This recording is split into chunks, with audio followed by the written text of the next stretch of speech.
వచ్చి ఏడుస్తున్నాడు. అయ్యో అయ్యో అనుకుంటున్నాడు. నా వ్యాపారం ఏమైపోయింది, నా ధనం ఎంత ఏమైపోతుందో బాధపడుతున్నాడు. రోజు రోజుకి క్రమంగా పెద్ద కరువు దేశమంతా అలుముకుంది. మునుపెన్నడూ లేనటువంటి కరువు వచ్చేసింది. ఆ ప్రజలంతా కూడా విలవిల్లాడిపోతున్నారు. ప్రియులను గమనించండి, ఒక వ్యక్తి ద్వారా ఒక కుటుంబం మీదకి ఆశీర్వాదాలు వస్తాయి. ఒక వ్యక్తి ద్వారా ఒక కుటుంబం మీదకి శాపం వస్తుంది. ఒక వ్యక్తి ద్వారా ఒక సంఘం మీదకి ఆశీర్వాదం వస్తుంది. ఒక వ్యక్తి ద్వారా సంఘం మీదకి నాశనం వస్తుంది. ఒక వ్యక్తి ద్వారా దేశానికి ఆశీర్వాదం వస్తుంది. ఒక వ్యక్తి ద్వారా దేశానికి నాశనం వస్తుంది. ఒక వ్యక్తి ద్వారా కరువు వచ్చింది, దేశం అల్లాడిపోతుంది. కరువు ఎవరి ద్వారా? దేవుని మాట లెక్క చేయలేదు, తండ్రి మాట వినలేదు, తీసుకున్నాడు, కూడబెట్టుకున్నాడు, అక్కడ అక్కడ అంతా తెచ్చుకున్న డబ్బంతా కూడా తీసుకెళ్ళి పాపిష్టి పనులకి, పాపిష్టి కార్యాలకి, భయంకరమైనటువంటి దుర్వ్యాపారానికి పెట్టేశాడు. అది మంచి చేస్తుందా? వ్యాపారము అనేక మందిని నాశనం చేస్తుంది, అనేక మంది యువతని నాశనం చేస్తుంది. దుర్వ్యాపారము, బైబిల్లో దుర్వ్యాపారము అంటే ఏమిటి? మద్యపానము. మద్యముతో మత్తుల ఎండుకుడి, అదేమిటి? దుర్వ్యాపారము. ఏమిటది చెప్పండి? దుర్వ్యాపారం. అంతేకాదు కానీ వేశ్యలతో సాంగత్యము. వేశ్య కుటీరాలు నడిపిస్తున్నాడు, వేశ్యలతో తిరుగుతున్నాడు, శారీరకంగా ఎంతో ఎంతో ఎంతో పాపిష్టి పనులు చేస్తూ శారీరం అంతా కూడా చీకటి కార్యాలకు ఉపయోగిస్తున్నాడు తన యవ్వన జీవితాన్ని అంతా కూడా.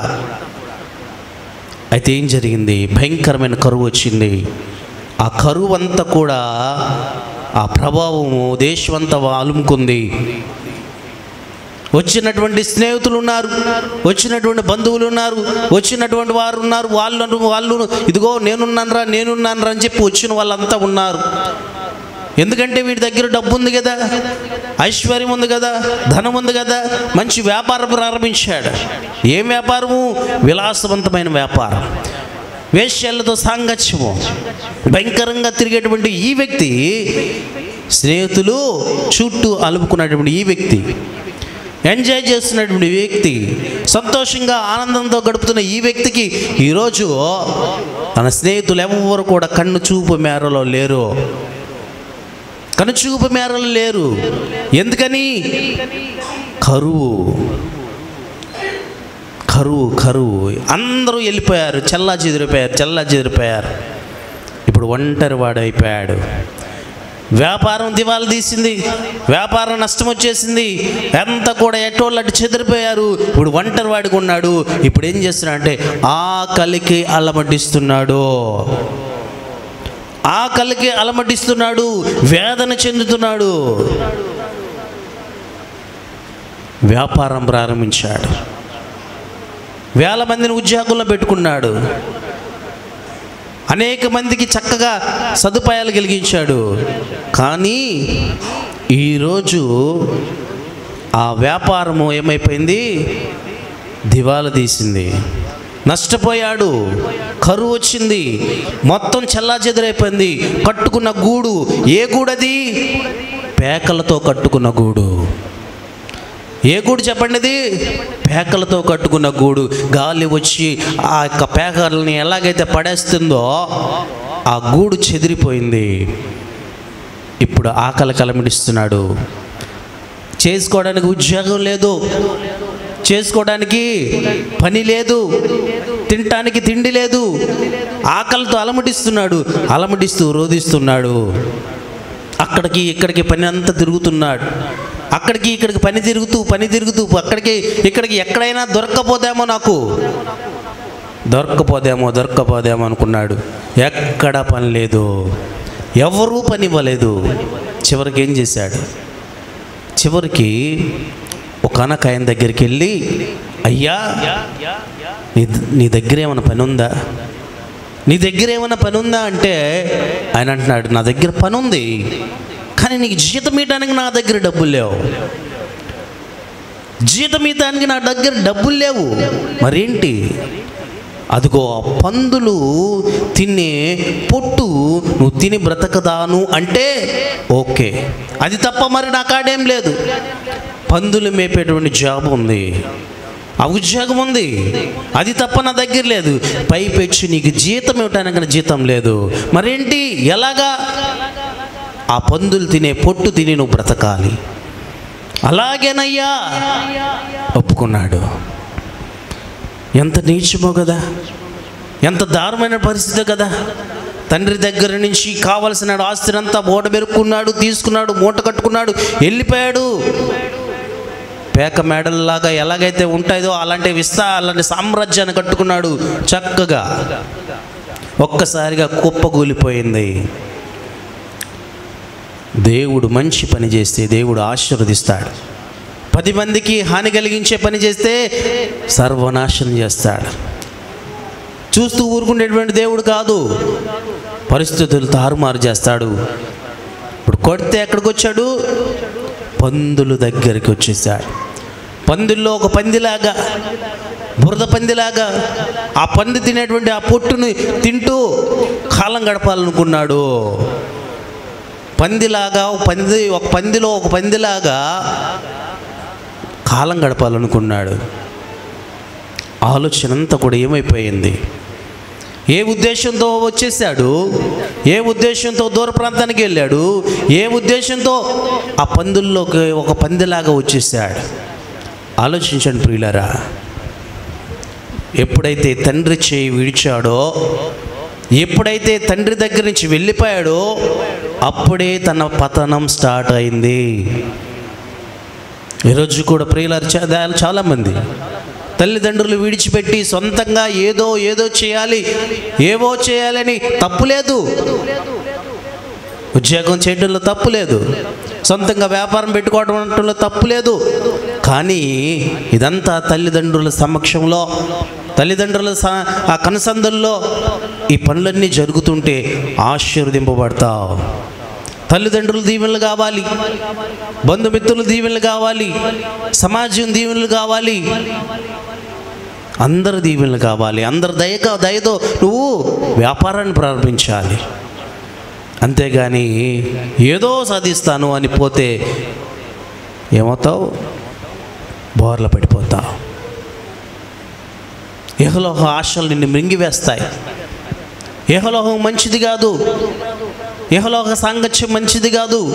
చెడు సహవాసాలు నువ్వు మంచిగా వెళ్దామనుకున్నా కానీ ఇది మంచిది కాదు, ఇదైతే బాగుంటుంది అని చెప్పేసి రకరకాలుగా ప్రలోభాలు పెట్టి వారి ఇష్టానుసారంగా ఆ మైండ్ని వారు డైవర్ట్ చేసేటువంటి అవకాశం ఉంటుంది. వారి ఇష్టానుసారంగా మార్చేస్తారు. అదే తల్లిదండ్రుల కనుసందుల్లో ఉంటే, తల్లిదండ్రులు చెప్పిన మాట వింటుంటే ఏం జరిగి ఉంటుందో, పందుల్లో ఒక పందిలాగా మారాల్సిన పరిస్థితి. ఉదయం అంతా మేపాడు, సాయంకాలానికి ఆ పొట్టు తిందామని చెప్పేసి ఆ పందిలో ఒక పందిలాగా పోయి పొట్టు తింటుంటే ఆ పందొచ్చి గాండ్రించి వాని మీద పడి కరుస్తుంది. భయపడిపోయాడు, గడగడలాడిపోయాడు, దూరంగా వెళ్ళిపోయాడు పందుల దగ్గర నుంచి. పందిలో ఒక పందిలాగా తిందామని ఆ పొట్టు తిందామని చెప్పేసి వెళ్ళి ఎంతో ఆశగా వెళ్ళినటువంటి ఆ వ్యక్తికి ఇప్పుడు ఏమైపోయింది? పొట్టు తినడానికి కూడా అవకాశం లేకుండా పోయింది. పందులు తింటుంటే ఎప్పుడైనా గమనించారా? ఒక పంది తింటుంటే మరొక పందిని తిన్నయ్యదు, కవర్లు పడుతూ ఉంటుంది. అలా ఆశపడ్డవాడికి అది కూడా దక్కలేదు. దీనంగా పోయి ఆ చెట్టు కింద కూర్చొని ఆలోచిస్తున్నాడు. దీనంగా కూర్చొని ఆలోచిస్తున్నాడు.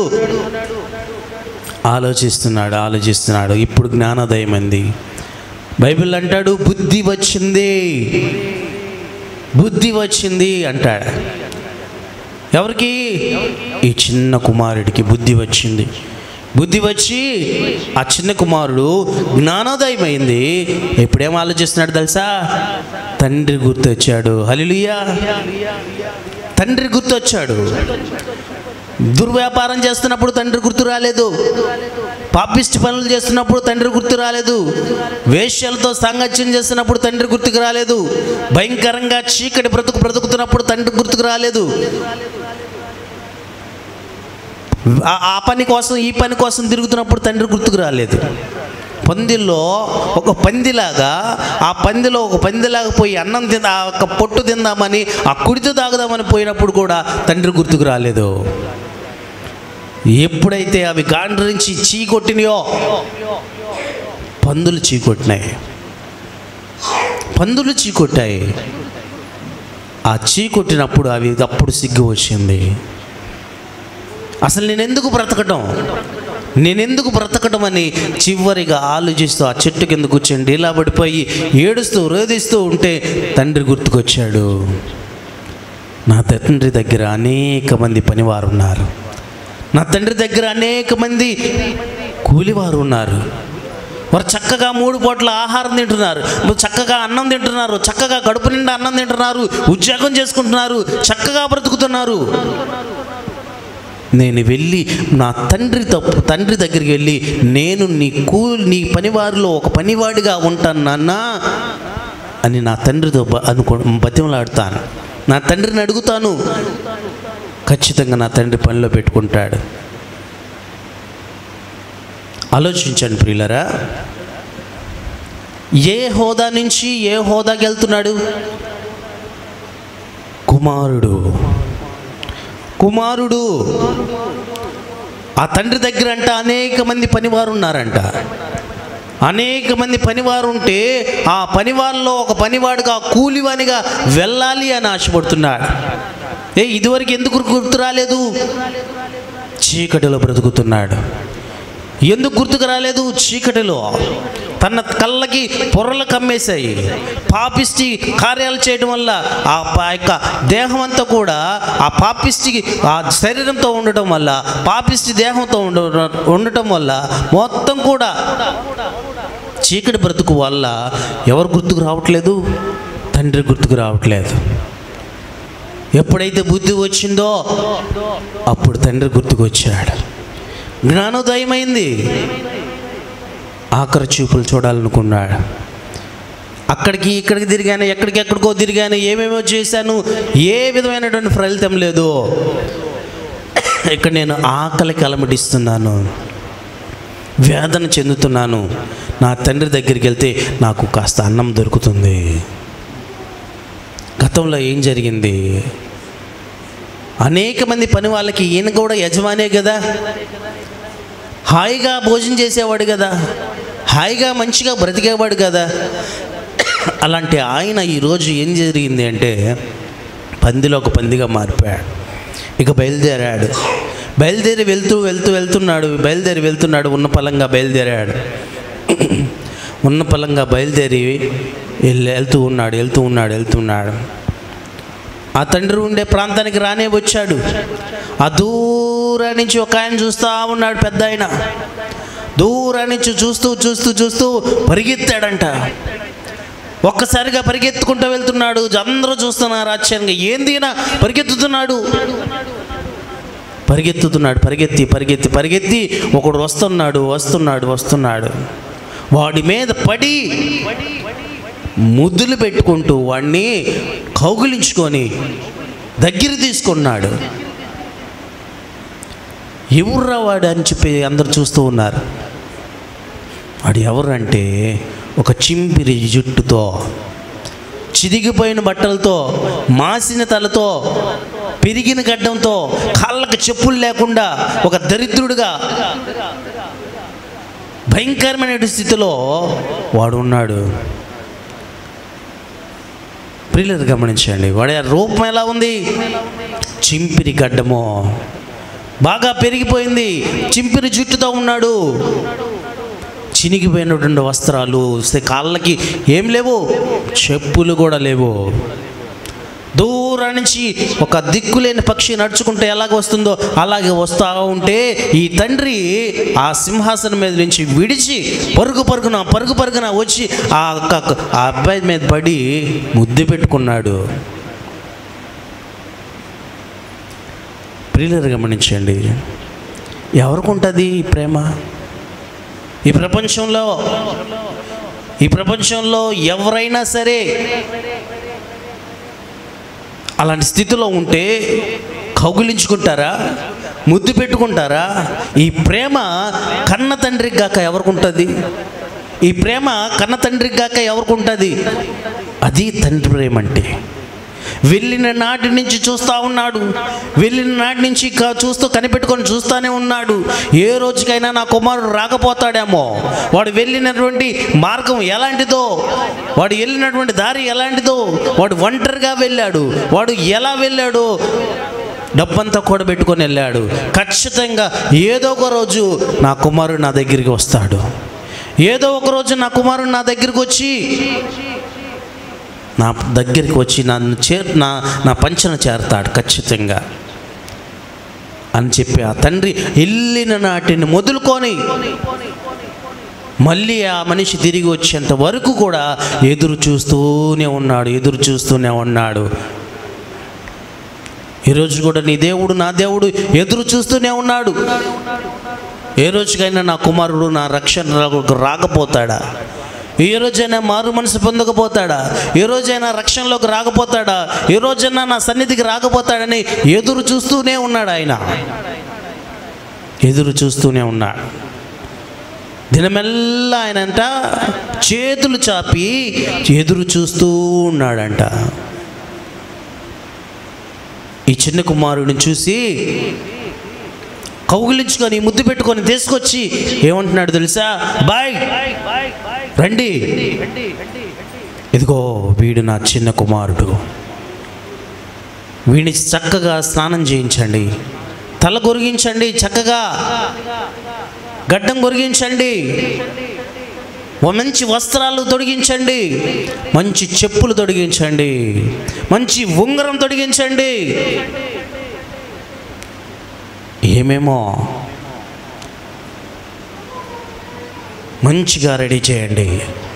తప్పిపోయి నా కుమారుడు దొరికాడు కనుక ఓ మంచి విందు తయారు చేసుకుందాం, ఓ మంచి దూడను వధించండి, విందు తయారు చేసుకుందాం, ఒక ఫంక్షన్ ఏర్పాటు చేసుకుందాం, ఎందుకంటే తప్పిపోయి నా కుమారుడు దొరికాడు అని వెంటనే ఆ పని వారిని పిలిచి ఎప్పుడైతే ఆ విందు ఏర్పాటు చేశాడో చక్కగా ఆ కుమారుడు అలంకరించబడ్డాడు, శుభ్రంగా మార్చబడ్డాడు, పవిత్రంగా మార్చబడ్డాడు, రక్షణ వస్త్రాన్ని తొడిగారు. ఉంగరము అధికారానికి గుర్తు, కాళ్ళకు చెప్పులు గౌరవానికి గుర్తు. చక్కగా తలంతా శుభ్రం చేశారు, మంచిగా స్నానం చేయించారు, గడ్డము అంతా చక్కగా మార్చబడ్డాడు. ఇప్పుడు మునుపు ఎలాగైతే ఉన్నాడో, ఎప్పుడు తండ్రి దగ్గర ఎలాగైతే ఉన్నాడో అలాగే మార్చబడ్డాడు. పోగొట్టుకున్నవన్నీ తిరిగి ఇచ్చేవాడే తండ్రి. ప్రేమతో పిలుస్తాడు, పిల్లలారా రండి అని దయగలిగిన హస్తంతో, దయగల చూపుతో అని ఎప్పుడు కూడా వెల్కమ్ చెప్తుంటాడు. దారి తప్పిపోయిన వారిని చీదరించుకోకుండా, దుర్మార్గుడా, పాపిష్టోడా, భయంకరుడా, నా డబ్బంతా తీసుకెళ్ళి నాశనం చేసావురా, నా డబ్బంతా తీసుకెళ్ళి కాజేసావురా, పాపిష్టి వ్యాపారం ప్రారంభించావు, దుర్మార్గంగా బ్రతికావు, ఎంతోమంది నీ వల్ల నష్టపోయారు, ఎంతోమంది నీ వల్ల లాస్ అయిపోయారు, ఎంతోమంది భ్రష్టు పట్టిపోయారు, శరీర కోరికల కోసము, శృంగారము ఎంత కూడా నీ జీవితం అంతా కూడా నాశనం అయిపోయింది. ఇప్పుడు ఎన్ని పోగొట్టుకొని ఇప్పుడు నా డబ్బంతా నాశనం చేసి ఈరోజు నా దగ్గరికి వచ్చావు, ఏమని నిన్ను నేను దగ్గరికి చేర్చుకోవాలి, పో అని అనలా. తప్పిపోయి నా కుమారుడు దొరికాడు, హల్లెలూయా, తప్పిపోయి కుమారుడు నాకు దొరికాడు, ఈ కుమారుడు చనిపోయి బ్రతికాడు. ఇది చనిపోయాడు, వాడు చనిపోయి మళ్ళీ బ్రతికాడు. ఆ పాపిష్టి జీవితం పోయింది, ఇక ఆ పాపిష్టి వాడు నాశనం అయిపోయాడు. వాడు చనిపోయాడు, వాడు భూస్థాపితమైపోయాడు. ఇప్పుడు నా కుమారుడు మళ్ళీ బ్రతికాడు, మళ్ళీ రక్షింపబడ్డాడు, మళ్ళీ సజీవుడయ్యాడు, తిరిగి బ్రతికాడు. పండగ చేసుకుందాం. ఈ రోజుల్లో కూడా ప్రియులరు గమనించండి, బాప్టిజం అంటే ఏదో కాదు. ఈ లోకంలో బ్రతికి చాలామంది అంటారు, చాలామంది అబ్బా చేయాల్సిందంతా చేసిందమ్మా, అబ్బా చేయాల్సిందంతా చేశాడయ్యా ఆయన, ఇప్పుడు ఏం ఎరగనట్టు బైబిల్ పట్టుకొని సంకలో బైబిల్ పెట్టుకుందమ్మా, తెల్ల చీర కట్టుకొని వస్తుందమ్మా అంటే ప్రియులు గమనించండి, ఆ వ్యక్తి బాగుపడటం ఇష్టం లేదు, ఆ వ్యక్తి బాగుపడటం ఇష్టం లేదు, రక్షింపబడటం ఇష్టం లేదు. చేసిందంతా చేసింది ఎప్పుడో తెలియని రోజుల్లో, చేసిందంతా చేసింది, పాపిష్టి పనే చేసింది, భయంకరమైన పనే చేసింది, దేవుడికి వ్యతిరేకమైన పనే చేసింది, సమాజానికి వ్యతిరేకమైన పనే చేసింది. కానీ ఆ పాపిష్టి జీవితం అంతా కూడా చనిపోయింది. ఆ మనిషి చనిపోయాడు. అందుకే ఒకడు కొత్తగా జన్మించాలనేది, ఒకడు కొత్తగా జన్మించాలనేది ఎందుకు అంటే, ఒకడు బాప్టిజం తీసుకోవాలనేది ఎందుకు అంటే, ఇందుకే ఆ పాపిష్టి జీవితం అంతా కూడా సమాప్తమైపోవాలి, ఆ పాపిష్టి జీవితం అంతా కూడా కడగబడాలి, వాడికి క్రొత్త జన్మను ఎత్తాలి, క్రొత్త జన్మ. ఈ చిన్న కుమారుడు ఇప్పుడు ఏమైపోయాడు? క్రొత్త జన్మ. మళ్ళీ గతాన్ని తవ్వుకోకూడదు. మరేం జరిగింది? మంచి విందు ఏర్పాటు చేసి విలాసం బాగా చక్కగా మంచి ఆర్భాటంతోనూ సంగీతము అంతా బాగుంది, చాలా గంభీరంగా ఉంది వాతావరణం, చాలా సంతోషంగా ఉంది. ఆ దూరం నుంచి ఒక అబ్బాయి వస్తున్నాడు. ఎవరు? పెద్ద కుమారుడు. పెద్ద కుమారుడు రానే వస్తున్నాడు. దూరం నుంచి పొలాన్ని నుంచి వస్తున్నాడు, గొర్రెలు మేపుకొని. ఇంటికి వస్తూ ఉంటే ఆ దూరం నుంచి గమనించాడు, వాతావరణం ఏంది తేడాగా ఉంది, వాతావరణం ఏందో గంభీరంగా ఉంది, ఏంది ఆ సౌండ్స్ ఏంది, ఆ మ్యూజిక్ ఏంది, ఆ సన్నాయి ఏంది, ఏందా ఆ వాతావరణం అంతా కూడా చాలా హడావుడిగా ఉంది మా ఇంటి ముందు, మునిపెన్నడు లేదే ఇలాగా అని ఆశ్చర్యపోయాడు. అక్కడ ఉన్నటువంటి పనివాడిని పిలిచి, రే బాబు ఇట్రా. వచ్చాడు. అయ్యా ఏంటి, ఏం జరుగుతుంది ఇక్కడ, ఏం జరుగుతుందిరా ఇక్కడ, ఏంటి పరిస్థితి, ఏందంతా వాతావరణం అంతా కూడా చాలా గందరగోళంగా ఉంది, హడావుడిగా ఉంది, ఏంది హడావుడి, ఉదయం వెళ్ళాను కదరా ఏమీ లేదు, మళ్ళీ నేను వచ్చేసరికి ఏంది హడావుడి. ఏం లేదండి, మీ తమ్ముడు గారు తిరిగి వచ్చాడండి, మీ తమ్ముడు గారు తిరిగి వచ్చేసరికి మీ నాన్నగారు ఇది ఏర్పాటు చేశాడండి, మంచి దూడను వధించాడండి, సంగీతం పెట్టించాడండి, మంచి సంగీతం ఉంది ఇంట్లో, మంచి హడావుడు ఉంది, అందరూ సంతోషంగా ఉన్నారు, అందరూ విందు భోజనం చేస్తున్నారు. ఇదేనండి మీ తమ్ముడు తిరిగి వచ్చాడండి. రౌద్రుడైపోయాడు, కోపగించుకున్నాడు, కోపం వచ్చేసింది. కోపం వచ్చేసి అక్కడున్నటువంటి గొర్రెలను విడిచేశాడు. నేరుగా తండ్రి దగ్గరికి వెళ్ళి అక్కడ బయట నుంచోనే ఉన్నాడు. తండ్రి చూశాడు కుమారుడిని. రా నా కుమారుడా, లోపలికి రా. అప్పుడు కుమారుడు అంటాడు, నాన్న ఇది చేయటం ఏమైనా బాగుందా నీకు? ఈ నీ చిన్న కుమారుడు నీ ఆస్తినంతా తీసుకెళ్ళి పాపిష్టి పనులకు వాడాడు, దుర్వ్యాపారం ప్రారంభించాడు, వేశ్యలతో ఆ డబ్బంతా కూడా నాశనం చేశాడు.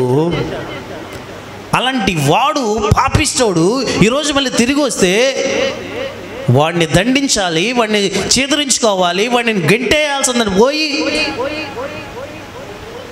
విందు ఏర్పాటు చేస్తావా?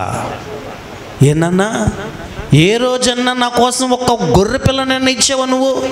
అరే నువ్వు ఫ్రెండ్స్తో ఎంజాయ్ చేయరా, అరే ఫ్రెండ్స్తో చక్కగా హ్యాపీగా బ్రతుకు, హ్యాపీగా ఆ పండగ చేసుకో, ఆ ఫంక్షన్ చేసుకో అని చెప్పేసి ఏ రోజన్నా చెప్పావా? ఏ రోజన్నా నాకు ఒక్క చిన్న గొర్రె పిల్లనిచ్చావా? నీ చిన్న కుమారుడు వస్తే విస్తారమైనటువంటి పండగ వాతావరణాన్ని చేస్తున్నావు. దూడను వధించావు, విందు ఏర్పాటు చేశావు, మంచి గౌరవంగా వాడిని తీసుకెళ్ళి సింహాసనం మీద కూర్చోబెడుతున్నావు. ఏ రోజన్నా నాకు ఇలాంటి ఫెసిలిటీస్ నాకు ఇచ్చావా? ఏ రోజన్నా నాకు ఇలా చేసావా అని అడుగుతున్నాడు. ప్రియులను గమనించండి, అలాంటి వారు ఈ రోజుల్లో కూడా ఉన్నారు. అదిగో ఆ బయట ఉన్నవాడు దుర్మార్గుడు, వాడు పాపిష్టివాడు, వాడు దుర్మార్గుడు, వాడిని తీసుకొచ్చి లోపల కూర్చోబెడతారా? లోపల కూర్చోబెడతారా? వారికి మాకు సంబంధం లేదు, వాడు ఎప్పుడో వెళ్ళిపోయాడు, అలాంటి వాడిని తీసుకొచ్చి మళ్ళీ మాలో కలుపుతావా అనేవారు లేకపోలేదు ఈ రోజుల్లో కూడా. కుటుంబంలో ఒక వ్యక్తి నాశనం అయిపోయాడే అనుకో, ఒక వ్యక్తి పాపిష్టి కార్యాలకి వెళ్ళిపోయాడు అనుకో, చీకటిలోకి వెళ్ళిపోయాడు. అది స్నేహితుల దగ్గర కావచ్చు, మరొకటి కావచ్చు, మరొకటి కావచ్చు, తన జీవితం చిదిమిపోయింది, నలిగిపోయింది, చీకటిలో బ్రతుకుతున్నాడు, మరణశైల మీదకి వెళ్ళిపోయాడు. అలాంటి వాడికి అలాగే జరగాలి, వాడు అలాగే ఉండాలి, వాడు పాపిస్తాడు, మా డబ్బంతా తీసుకెళ్ళి నాశనం చేశాడు, వాడు అలాగే చచ్చిపోవాలి అని కోరుకోకూడదు. కుటుంబ వ్యవస్థలో ఒకడు నాశనం అయిపోతే, ఒకడు పాడైపోతే వాడిని మళ్ళీ తిరిగి చేర్చుకొని ఆ కుటుంబంలో చేర్చుకోవాలి. తండ్రి చెప్తాడు, నిజమేనన్నా, నిజమే, కానీ ఈ చిన్న కుమారుడు ఎవరైతే ఉన్నాడో వాడు తిరిగి మళ్ళీ వచ్చాడు, వాడు చనిపోయాడు, వాడి జీవితం నాశనం అయిపోయింది, వాడు అయిపోయాడు, ఇంకా వాడి ప్రాత బ్రతుకంతా కూడా ఇంకా లేదు. ఇక వాడు ఇప్పుడు నూతనంగా మార్చబడ్డాడు, వాడు మారు మనసు పొందాడు, వాడు ఇప్పుడు నూతన జన్మెత్తాడు. చనిపోయాడు, ఇప్పుడు నూతన జన్మెత్తాడు. కనుక మనం పండగ చేసుకుందాం, కలిసి ఎంజాయ్ చేద్దాం, సంతోషపడదాం, ఆనందిద్దాం. మారు మనసు లేని 99 గొర్రెల కంటే, మారు మనసు లేని 99 గొర్రెల కంటే మారు మనసు కలిగిన ఒక్క గొర్రె పిల్ల దేవుడికి ఇష్టమో. ఎందుకని? అది తప్పు తెలుసుకుంది. నా తండ్రి దగ్గర నుంచి నేను విడిపోతే నాకు వచ్చేది మరణము, పాపం వలన వచ్చే జీతము మరణము. ఆ మరణము నిత్యాగ్నికి తీసుకెళ్తుంది. గ్రహించింది. తిరిగి గొర్రెపిల్ల మందలోకి చేర్చడానికి వస్తే ఆ గొర్రెపిల్లని నెట్టేస్తే ఎలా ఉంటుంది? తిరిగి చేర్చుకోవాలి మందలోకి. ప్రభువు కూడా చేసింది అదే. తిరిగి ఆ బిడ్డను మళ్ళా కుటుంబంలోకి చేర్చుకున్నాడు. కుటుంబ వ్యవస్థలో కూడా ఇలాంటిది నేర్చుకోవాలి. ఒక వ్యక్తి పాడైపోతే, ఒక వ్యక్తి నాశనం అయిపోతే అతన్ని ఆదరించాలి, అభిమానించాలి. సరే, జరిగిపోయింది, ఏదో జరిగిపోయింది, మళ్ళీ కలువు, ఇంట్లో మళ్ళీ రా. తండ్రి అంటాడు, ఇదిగో నిజమేనన్న, అంతా జరగాల్సింది జరిగిపోయింది, కానీ ఉన్నదంతా కూడా ఎవరిది? నీదే కదా. వాడు తీసుకెళ్ళిపోయాడు, వాడు నాశనం చేసుకున్నాడు, వాడంతా అయిపోయింది, కానీ వాడు చనిపోయి తిరిగి వచ్చాడు. ఇప్పుడు వాడేమన్నా వాట అడుగుతాడు అనుకుంటున్నావా? లేదు. ఎలా అడుగుతాడు? ఆ రైట్స్ వాడికి లేవు. ఉన్నదంతా నీదే, ఉన్నదంతా నీదే. ఆ విషయం చిన్నగా ఆ పెద్ద కుమారుడు ఎందుకు మర్చిపోయాడు? ప్రియులను గమనించండి. ఈ రోజుల్లో కూడా చాలామంది ఇదే. ఒక వ్యక్తి పాటలు పాడితే ఓర్చుకోలేరు, ఒక వ్యక్తి ప్రార్థన చేస్తుంటే ఓర్చుకోలేరు, ఒక వ్యక్తి వాక్యం చదువుతుంటే ఓర్చుకోలేరు. ఆయన చదివేదేంది? ఆయన పాడేదేంది? ఆయన ఏంది? ఆ పరిచర్య చేయటం ఏంది? అంటే ఆయన పరిచర్య చేస్తే ఆయనకి పెత్తనం వచ్చినట్ట, ఆయన పాట పాడితే పెత్తనం వచ్చినట్ట, ఆయన వాక్యం చదివితే పెత్తనం వచ్చినట్ట. ఈ రోజుల్లో కూడా చాలామంది, చాలా సంఘాల్లో ఇలాంటి దారుణమైన పరిస్థితి. తప్పిపోయి తిరిగి వచ్చాడు, తన జీవితం బాగుపడాలనుకున్నాడు, వచ్చి దేవుల్లో కృతజ్ఞత కలిగి దేవుణ్ణి ఆరాధించుకుంటున్నాడు, దేవుణ్ణి ఆరాధించుకుంటున్నాడు. మనుష్యుల కోసం కాదు, తన్ను తాను మనసు మార్చుకొని మంచి మార్గాన్ని ఎత్తుకి తన్ను తాను కృతజ్ఞత కలిగి దేవుని సన్నిధిలో గడపడానికి వస్తే వాడిని చూసి ఆ మాటలు ఈ మాటలు ఆ రకంగా మాట్లాడటం ఈ రకంగా మాట్లాడడం అనేక వాళ్ళు ఈ రోజుల్లో కూడా లేకపోలేదు. మీరే కదా చేస్తుంది పరిచర్య, మీరే కదా చక్కగా చేస్తుంది. ప్రియులారా, సమాజం మారాలి, ఆలోచనలు మారాలి, తలంపులు మారాలి. అందరూ దేవుని పిల్లలు, అందరూకి ప్రభువు, వాళ్ళకి వీళ్ళకి అని భేదం లేదు. తండ్రి ఒక్కడు, మనందరం ఆయన కుమారులము, అందరం ఆయన కుమార్తెలము, మనందరము ఆయన పిల్లలము. దారి తప్పిపోయినది మళ్ళీ తిరిగి వచ్చినప్పుడు అందరూ సంతోషించాలి. కొత్తగా బాప్టిసాలు తీసుకున్న వాళ్ళు వస్తే ఓర్చుకోలేరు, సంఘాల్లో కొత్తగా రక్షణ పడిన వాళ్ళు వస్తే ఓర్చుకోలేరు. ఆ మేమే ఉండాలి, మేమే ఉండాలి. కొత్త వారు రావడానికి అవకాశం లేదు. మేమే ఉండాలి.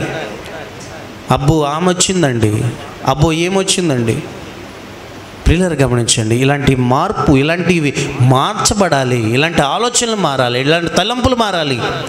చిన్న కుమారుడి జీవితమో పెద్ద కుమారుడి జీవితమో నుంచి మనం నేర్చుకోవాల్సిన అనేకమైన పాఠాలు ఈరోజు మన యవ్వన స్థితిలో ఉన్న మనకి చాలా అవసరం. తప్పిపోయి తిరిగి వచ్చిన కుమారుడు ఒక పక్క అయితే, తండ్రి దగ్గరే ఉన్న కుమారుడు మరి పరిస్థితి ఏంటి? ఆలోచించండి ప్రియులారా. ఏ కుమారులాగా నువ్వు ఉన్నావు ఈరోజు?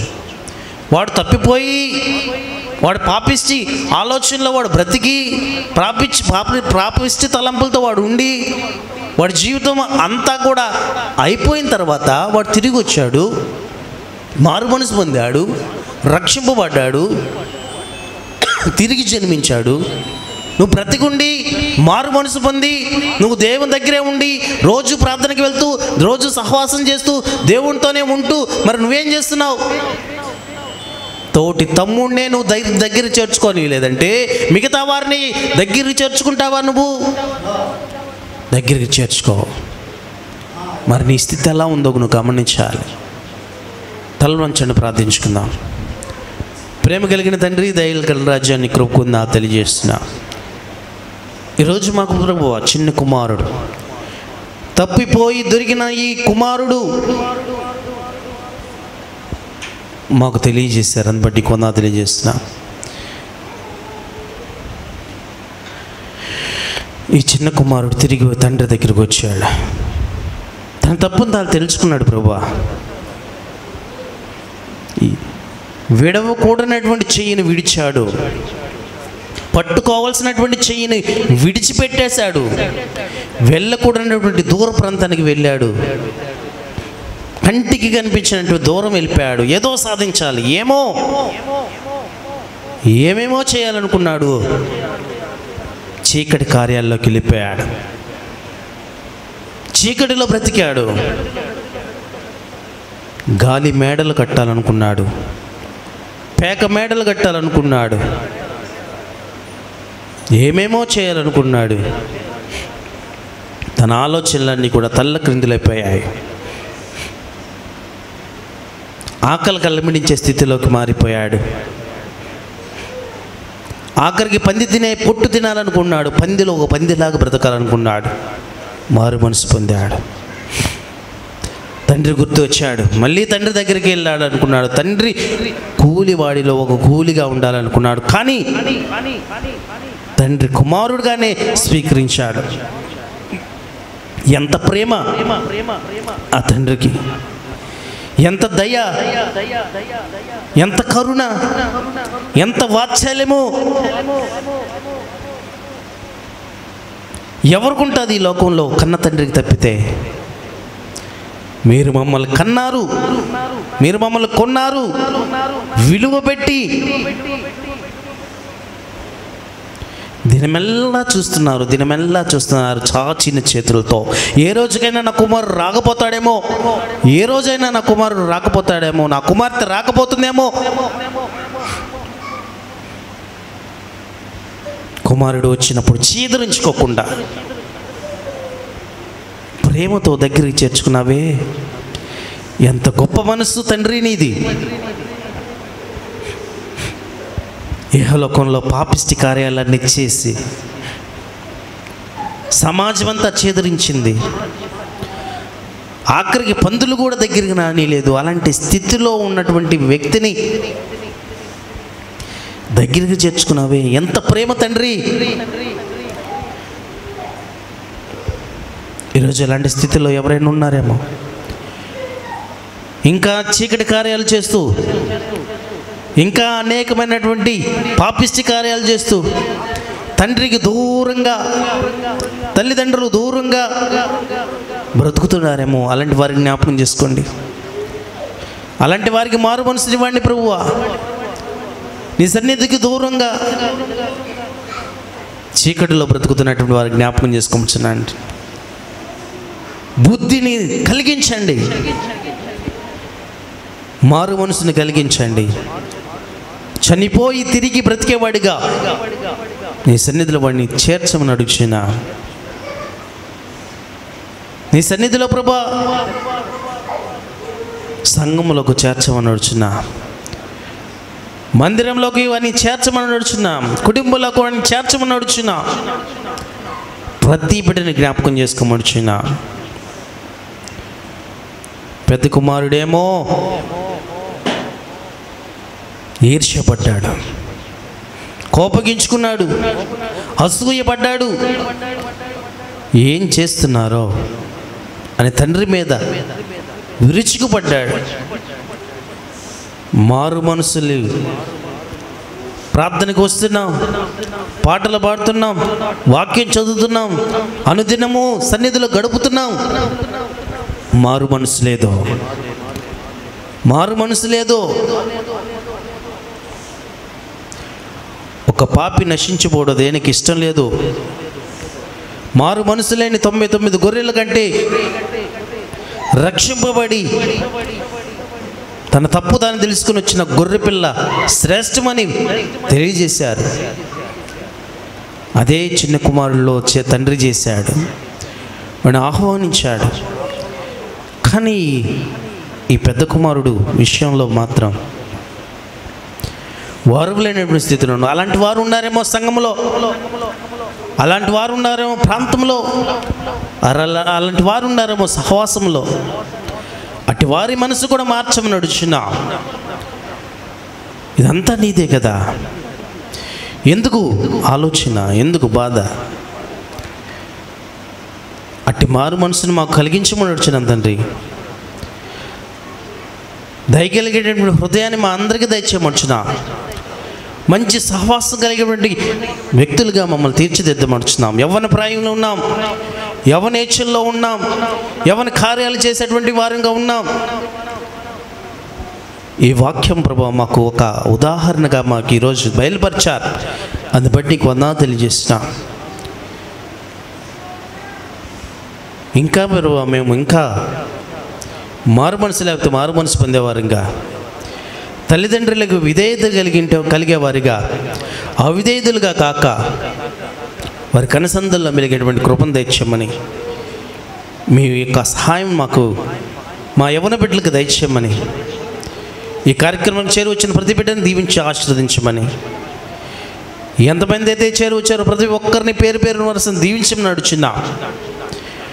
రావాల్సినటువంటి వారిని, నీ సన్నిధికి దూరంగా ఉంటున్నటువంటి వారిని బలపరచండి. మరొక దినం నీ సన్నిధికి నడిపించుకోమని, యవనస్తులు కూడా మాకును చేరి వచ్చిన వారికిను సంగమునకును కాలనీకిను దీవెనకరంగాను ఆశీర్వాదకరంగా ఉండేలాగా బలపరచమని యేసయ్య నామమున అడుగుచున్నాం తండ్రి. Amen, amen, amen. Praise the lord. Hallelujah. దేవుని నామమున మహిమ గాక. చేరొచ్చిన దేవుని పిల్లలందరూ కూడా వందనాలు తెలియజేస్తున్నాం. ఈరోజు దేవుడు తన కృపలో మనలందరూ బలపరిచాడు. బడి దేవుడు నామమున హల్లెలూయా. యవనస్తుల గుడికి చేరొచ్చిన మీ అందరికి కూడా ప్రభువైన యేసు నామములో వందనాలు తెలియజేస్తున్నాం. రేపు ఆదివారం ఆరాధన సహవాస కూడిక పెందలాడే దేవుని యొక్క సన్నిధికి వద్దాం, దేవుని ఆరాధించుకుందాం, దేవుని గణపరుచుకుందాం. మరొకసారి మీ అందరికి కూడా వందనాలు తెలియజేస్తున్నాం. యవనస్తుల గుడిలో వచ్చేటప్పుడు మీ స్నేహితులను కూడా తీసుకురండి. ఇంకా అనేక మందిని దేవుని సన్నిధిని తీసుకురండి. అనేకమైనటువంటి ఆత్మీయ మేలు పొందుకుందాం, ఆత్మీయ సత్యాలు తెలుసుకుందాం. దేవుని వాక్యాన్ని క్షుణ్ణంగా మనము తెలుసుకొని దేవుణ్ణి ఆరాధించుకునే వారుగా ఉందాం. అనేకమైనటువంటి గూఢ సత్యాలు మనం తెలుసుకుందాం. అనేక ఆత్మీయమైనటువంటి మేలులు మనం పొందుకుందాం, దీవెనలు పొందుకుందాం. దేవుడు నామమున మహిమ గాక. సెలవు తీసుకుందాం అందరం. Praise the Lord. I love you. అందరికీ వందనాలు తెలియజేస్తున్నాం.